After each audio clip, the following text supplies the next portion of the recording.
Hello, everybody, and welcome to AmateurCast, where I get in you and your replays to be casted for my entertainment, and hopefully to help you improve a little bit as well. I'm your host, ZookaMan, and we're going to be going into a ZVP. Without further ado, I'm going to go ahead and introduce our players. Now, starting off here in the bottom right-hand side of the map, Kingsong Station Ladder Edition, we have Hughes as the red Zerg player. At least I think it's Hughes. It's either Hughes or Hugs. Either way, it's misspelled. So, on the opposite side of the map, we're going to be seeing MrTea from Clan SQRL, which I'm sure stands for something, of which I do not know. He's going to be the Zerg player. He's going to be blue. And you know he's going to be spawning up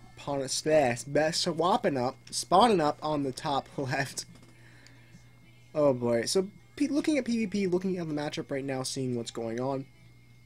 Well, right now, the Zerg aspect of the matchup, taking a look at that, I am seeing a lot more Roach Hydras, Roach Hydra builds, Roach builds, Roach Ling builds, usually established in the early game with pushes. From the Protoss side of things, I'm usually seeing earlier expansions, usually 1-gate expansions, into earlier Nexi, and off of that going up into stuff like Starport and Robotics Facility, depending upon your league.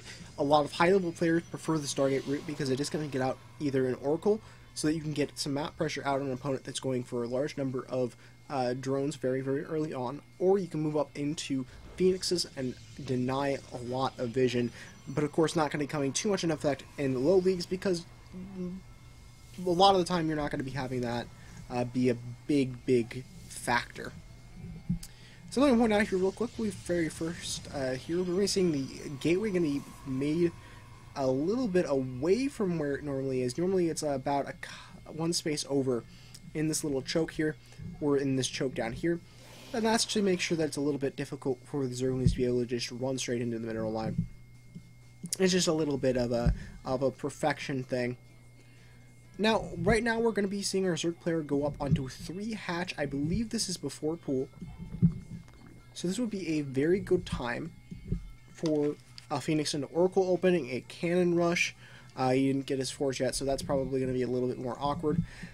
But right now Hughes has options. And if he wants to, he could go up into like the 4-gate. Of course, he doesn't have a probe out on the map, I don't think. No, he does have, actually, he does have a probe on the map. He just went in and saw the natural and then backed off. He didn't scout for a 3rd base, didn't drop up into the main base for the pool timing.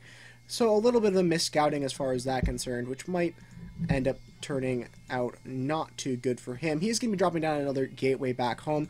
We're probably going to be seeing the 2nd gas drop down here as well. Nope, looks like we might be seeing an additional... Okay, another gateway. So we're probably either going to be seeing a 4-gate or a 3-gate robo. 3-gate robo is probably a little bit more standard in this situation. It's probably a little bit more all-around safe. If he's going up into either... 4-gate you can do off of 1 gas, but if he was going up into Robotics Facility Tech, he definitely needs to take that 2nd gas. As Immortals and Observers both cost a lot of gas. At the end of the day, we're going to be seeing lots of queens up on the way for MrTea. He's going to be able to get some production in the way of the injects coming out, which is always good to see. Metabolic Boost, of course, is going to be delayed because of the really late timing on the pool, which was an advantage that our Zerg player could have, or excuse me, our don't worry guys, I'll get it eventually. Our Protoss player could have taken advantage of if he wanted to move out across the map with a few units. He's going to be going up into the Twilight Council Tech, which means that we are going to be seeing him moving up into most likely Dark Templar. Why do I say Dark Templar as opposed to Blink or even Charge? 1, off of 1 base, Dark Templar is just a little bit more of a possibility. 2, Blink at this situation would be not in his best interest, considering the fact that, especially on this map, it's a little bit difficult to get the Blink play to work really well, and especially against a Zerg player who has the ability to produce a large number of wings. I suppose it could be Charge. It looks like it is going to be Charge, so that's a little bit curious of a decision. I would have liked to see him go up onto a natural before he decided to get charged. It's a 4... This is weird. This is a 4-gate with charge.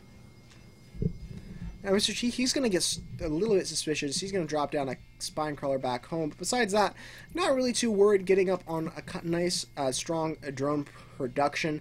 Has about 8 on their way now. So he's going to be able to have a nice, strong economy here. But, you know what strong economies are not good against? Or rather, a large number of drones are not good against. That's zealots. And units, really, in general. Charge is going to be finishing up in just a little bit here. He's going to be going for a very large compositional base of zealots, which against zerglings, especially speedlings, definitely going to be a little bit more effective. I would like to see a couple of additional stalkers worked into here so that he can get a little bit of... he has more of a killing potential on overlords, especially, and as well as getting out some queens. Because it's important. We're seeing Rotoworm drop down in the main base from MrTea, so he's going to be geared up to go up into units now that he is on his 3 days saturation. 45-30 right now in Harvesters, but here comes the main army of Hughes wanting to move on into that natural, get some more damage done. Is going to be going straight for that Overlord, deciding to click on it with all of his units as opposed to with the Stalkers, which is going to cause the Zealots to be a little bit more aggressive. They're going to be popping up on into this base, but there are a large number of Zerglings. You have a couple of queens back here to defend, as well as quite a bit of spine crawlers as well. So he shouldn't take... actually, lots of damage is going to be taken from here.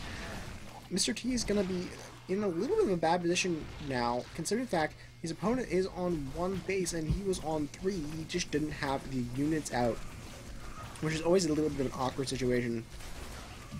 And I'm not sure that there's a whole lot MrTea can do. The best thing he can do right now is just try to get up back into his main base, buy some time for some Lings and Roaches to get out, and hopefully just defend.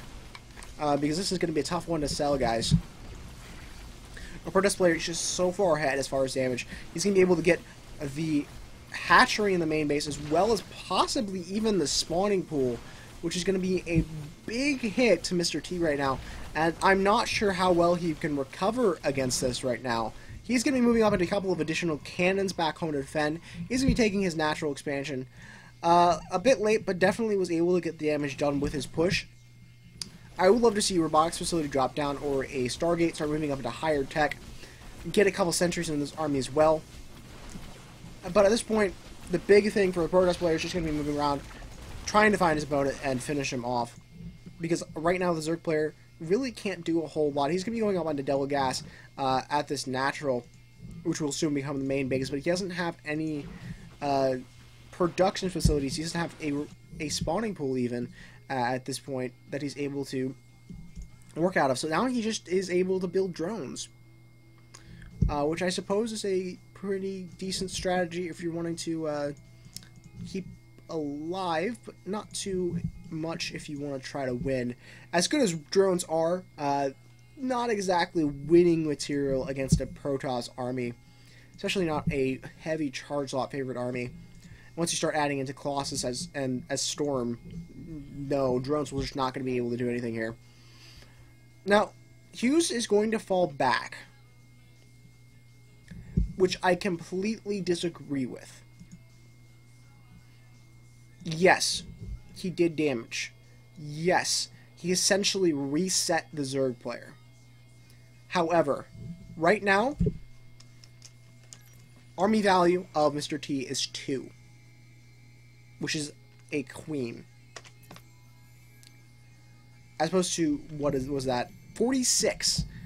He literally could just walk up and move click onto the buildings and just kill them instantaneously.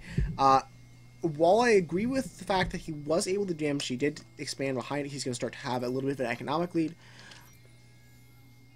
Attacking and finishing off his opponent while he could would have been a monumentous thing, and he would have won straight up here. Now the Zerg player has a little bit of a chance, a little bit of breathing room to get back into this game, albeit not going to be easy for a Zerg player here, considering the Protoss player is getting up onto 2 base.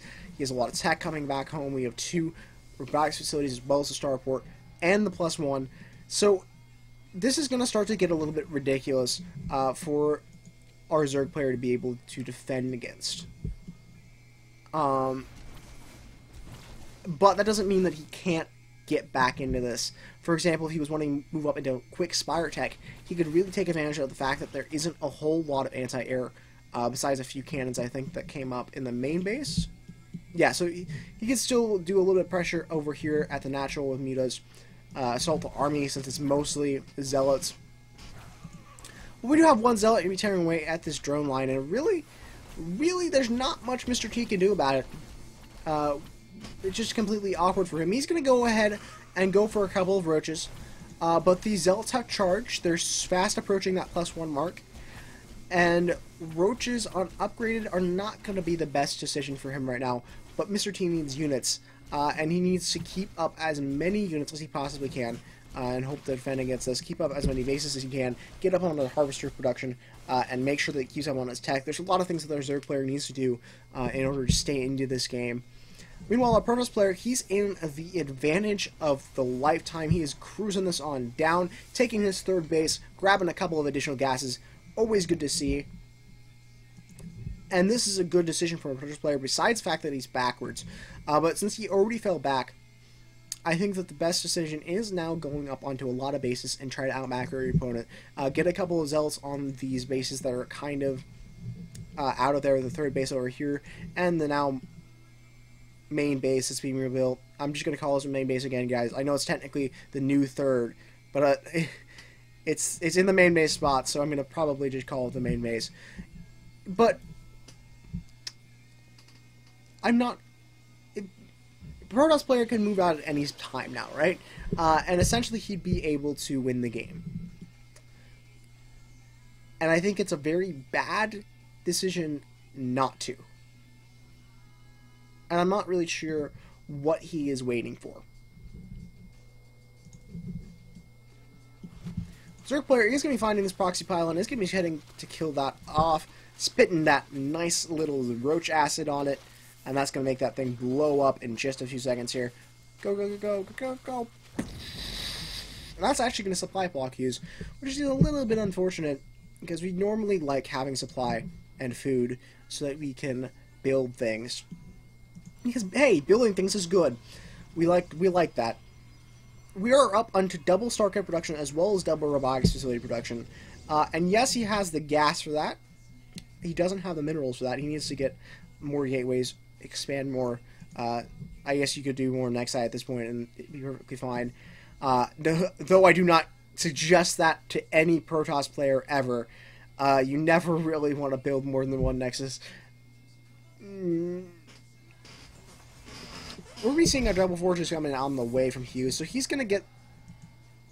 Wait, he already had a forge on the field, didn't he?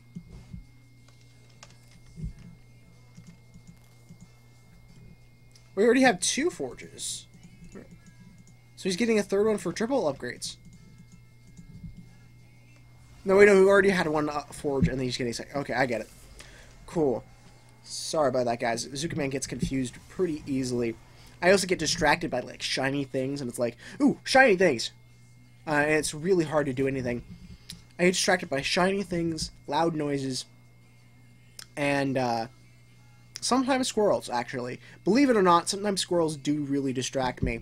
We're going to be seeing our +2/+2 on its way from Hughes, and that was actually not meant as a joke. That was actually being completely serious. There was a squirrel that did distract me one time. Now, albeit it wasn't, they're not on a consistent basis, but one of these times, guys, one of these times I gotta tell you that story. Pretty freaking crazy. Anyways, we're gonna be seeing our Protoss player moving up onto Robotics Bay. Is gonna be going into Colossus, and right now that's pretty much the best decision that Hughes has made in exaggeration incoming his entire life. Because Colossus are always a good decision. We love Colossus. Colossus are like our brothers here in the Protoss army. We're going to be seeing a couple of zealots moving up into the third base. They're going to be straight for that queen. The queen is going to kind of get torn apart, blow up a little bit, you know that's how queens do. And MrTea is going to be going up onto 4 bases now. He's getting a little bit more comfortable in his skin, feeling okay. So I know the Protest player isn't going to attack me. I need to start getting units out, get prepared for this. There is going to be an Oracle coming out, which I think is actually absolutely hilarious. At the 20-minute mark, the last thing you expect is an Oracle. Oh, pull the drones, T, pull the drones. Oh, oh, that Oracle has 18 kills. That Oracle has 19 kills. Oh my gosh. Oh no, it's coming around to the natural. Oh. Queen's army coming off a creep to try to chase that down. Oracle is going to run away though, because you know it's an Oracle and it's like one of the fastest things in the game. Colossus production has started back home from Hughes. He's going to be able to have lots of pew pew lasers because he's also going for forward race, which is a little bit of a nice combination if you like void rays and excuse me, not void rays, pew pew lasers. Pew pew lasers are always good. Roaches are on their way, lots and lots of roaches, because hey, we're in Gold League. Roaches win us games as long as our opponent doesn't go Colossus, and the second that they do, it's okay, Protest is just OP anyways. We have a large number of Immortals on the field right now. We have about 4 on the field for Hughes, which is a little bit curious. We are going to be going for a large number of Stalkers, which I do disagree with in the matchup. I think that this is a more Zealot-favored matchup in the mid-game that eventually transitions into more Stalker-based, depending upon what your opponent is doing. For example, if you see a large number of like Mutalisks, Broodlings, excuse me, I guess technically Broodlings are accepted in there, and Corruptors to try to get rid of the Colossus as well as your air army if you do have some. That's when you start needing to get a couple of extra Stalkers in here. Blink is also a little bit helpful as far as that is concerned as well. MrTea is going to be dropping down as Hydralisk Den. Oh man, we're going to be seeing Hydralisk in this game off of 2 gas. Yeah. Definitely needs to take more gas. Is actually really slow on supply right now for his workers. He needs to get another round up here on this 3rd base. Or I guess this is the 4th base now. He has a few over here too. So he's not really saturating 100% well. We do have 3-3 on its way for a Protest player who's looking stronger and stronger by the minute.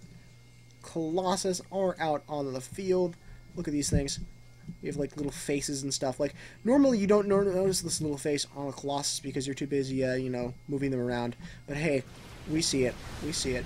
Zergling's army pushing up into this natural expansion, engaging this army, and they're going to be found out quite rapidly. The Zerglings are on their way to get a little bit more damage done, but unfortunately this number of Zerglings will really not be able to take on an almost maxed out Protoss army. I hate to be that guy, but we're going to be seeing our Protoss player going to be heading straight on over to that natural expansion. I think he's going to be doing the debris. Nope, never mind, he's moving up into here to the base of the north. He's going to be heading straight for that natural expansion. We do have the Hydralisk just popping up on the field, but we don't have Roach speed. We don't have Hydro speed. We don't even have Garou spines at this point. And the Roaches are going to be... Oh, move ordering straight into the army. Oh, Protoss, man. Protoss. Large number of Colossus. I think 4 to 6 is a very good number in the matchup. I still disagree with the large number of Stalkers such as we see here. I think he could have gone for a more charge lot favorite composition, considering that he did go for a large number of charge lots very early on. But this at this point is pretty much game over for the Zerg player. He's suiciding units in, he's losing bases, and the Colossus have hit the field. So what I mentioned earlier when I said that the Protest player was making a mistake of moving in, of not moving in when he just backed off and macroed up a little bit. I do still stand by that. However, he's gonna win in the end of the day anyways. So it's just a matter of picking your poison. We're going to be seeing a couple of Zealots, and by Zealots I mean Zerglings, because obviously they're the same thing. Moving up into the 3rd base, moving up into the natural expansion, getting a couple of probes done. Yes, like done, like in an oven with a pizza, and then ding, done. Actually just killed, because done and killed obviously are the same thing. For those of you who can't detect my sarcasm by now, that was sarcasm. We're going to be seeing Hughes moving straight up into that natural third base area. And he's going to just kill roaches, because he has a composition that literally is anti-roach. A couple of Zealots are going to be trapped in the back here, but really at this point, Hughes would have to like move order into an entire like maxed out roach army to lose an engagement. He is up in upgrades, he is up in bases, he's up in so much. The composition is better. At the end of the day, he's just in the lead, and that's going to show through here as he finishes off the remains of the Zerg army, moves up into that third base, and starts taking him out, taking him down. Suplex time. Actually, how cool would it be if a Colossus could actually like suplex, like maybe like an Ultralisk, or maybe like an Immortal or a Stalker, or like suplex. Actually, that would be extremely entertaining if like Stalker could just suplex something with its tiny little legs. I'm sorry, I get completely distracted. Like I said, shiny things, you know, squirrels, stuff like that. So, as we normally do with our amateur cast, guys, I'm going to take a couple of minutes here to go over what our players could have done better in this situation to improve. We're going to start with our losing player here, the Zerg player. First and foremost, I think the big thing that put MrTea behind was the pressure. Was the one-base pressure from Hughes with the large number of Zealots, or excuse me, the large number of charge lots coming at his main base. Now, this problem occurred because he didn't have a pool early. He went for 3 hatch before pool, which is arguably one of the greediest strategies as a Zerg player that you can have. Now let me step this back here a second. 3 hatch before pool. The only times I think that it could really work is against Nexus first for Trash Expand. That's the only time I really think it could work very effectively. Now, because of that, he lost his bases, he lost his tech, and as a Zerg player, when you lose your tech structures, you are very much behind. So he fought for the rest of the game to try to keep ahead. And that was the biggest problem he had with there. Now, looking over a Protoss player. Definitely, I think the biggest thing for him to learn from this is that when you attack and when you do that much damage to your opponent and they can't do anything about it, it's going to be so easy to just go out, try to find those bases, as opposed to going back, teching up to Colossus Immortal, and giving your opponent the opportunity to come back into that game. If MrTea had been expanding like crazy, had been keeping up drones, had been going super defensive turtle with a large number of spines at his bases, a large number of just static defense in general, he might have been in a little bit of a better position, and that might have turned out in his favor. So definitely, after you've done that damage, after you've essentially killed the player, finish them off so that they don't have that chance to get back in the game. That would be a big thing for the Protoss player. Obviously, a little bit of the gas production and spending of that. I usually just suggest that for all players that are below the Platinum League. You always want to work on your spending, keeping up with your workers and stuff like that. You guys have probably heard it 1,000 times at this point. So, folks, this has been ZookaMan. I hope you enjoyed. A few things here before we go. If you enjoyed the cast, please like, comment, subscribe, and share. Get this around, let people see this. And hopefully we can all learn a little bit off of this. If you'd like to get your games casted, your replays casted, you can send them over to ZookaMan900@gmail.com. Or alternatively, you can go check out Reddit Cast It, which is a subreddit on Reddit, which is a big convening center for all casters. I believe mostly StarCraft 2. I think I've seen a couple of Dota casters, actually, and a couple people try to do some custom games in StarCraft as well. So if you're interested in getting your game casted, you can do that. If I don't get to it enough times, somebody else out there will. Alright, folks, I believe that's going to be everything. I hope you guys enjoyed. This has been ZookaMan. We'll see you on the next cast, and take care, guys.